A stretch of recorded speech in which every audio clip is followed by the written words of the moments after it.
Hi there, Andy Lockwood from Lockwood College Prep with a tip on how to conquer college essay writer's block. I work with a lot of seniors who are writing essays, and my team works with even more. And we do a lot of brainstorming and editing, polishing and rewriting and rewriting of the college essays. But a lot of times the hardest part is just getting started. So I wanted to offer 3 tips on how to avoid just staring at that blank blinking screen with the cursor on there. Number one, you have to understand that you really can't write and edit at the same time. So the cliche is there's no such thing as good writing, there's only good rewriting. So go ahead and write without editing yourself. Understand that whatever you write is going to suck.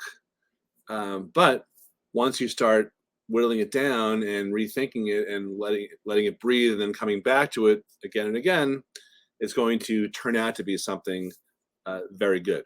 But in the beginning, it's a lump of coal.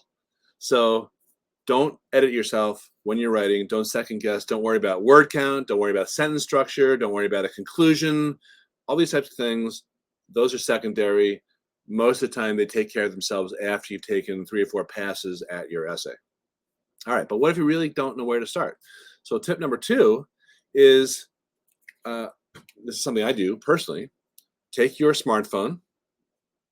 All the kids have these today, so if you're not familiar with this, this is an iPhone.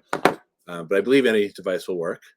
And set a timer. In my case, I set it for 33 minutes and 33 seconds. That is a random number because someone else years ago told me that's what they do. So whatever works for you, do that. And all I do is write or I stare. And sometimes I feel really dumb because I don't have anything to say, but I'm not online, letting myself get distracted by, whatever is being posted on social media. I'm not receiving any phone calls. I'm just kind of stuck doing that. And occasionally, I have nothing to say. So I'll literally type blah, blah, blah, blah, blah, blah on my screen. And that always feels stupid, but I think what it does is sort of subconsciously jog my mind into saying, look, you can do better than this, and you're running out of time. So I have this deadline, even though it's artificial, even though it's a game, even though it's meaningless, it works. I don't know really why it works. All that I know is that it works. So that's all I really care about are the results. Tip number 3 is if that fails, I would come up with an outline.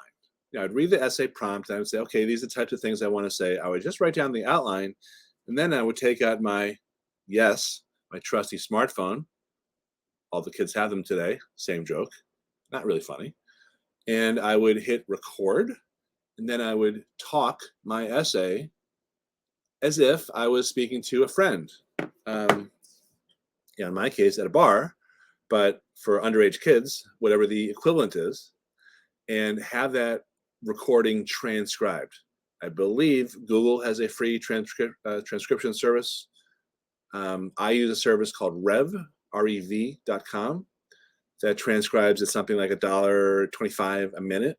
So you might be looking at 15, 20 minutes or $30, something like that. And that is then sent back as an editable document that I can use as the basis to start the editing. So I hope these help. I see these all the time. These are not only tips that I give to my students I work with one-on-one, but also that I use myself. Not just the president I'm a customer to quote the late, great Cy Sims. So if you have any more questions about anything that has to do with college admissions, college financial aid, I invite you to check out our website, lockwoodcollegeprep.com. There is a bunch of information on there about how we help families, but there's also some freebies like a free webinar. I also want you to check out my latest and greatest free report. It's called How to Hide Your Money Legally and Ethically from the Financial Aid Office. And that is also on our site, lockwoodcollegeprep.com/report. And the last thing is, please subscribe. If you think this is valuable, subscribe to this channel and you will never miss an update or any news, anything that I think is worthy about college admissions, financial aid, SAT, ACT prep, anything that has to do with college. Thanks for watching. Hope you found this valuable. I'll talk to you soon. Bye-bye.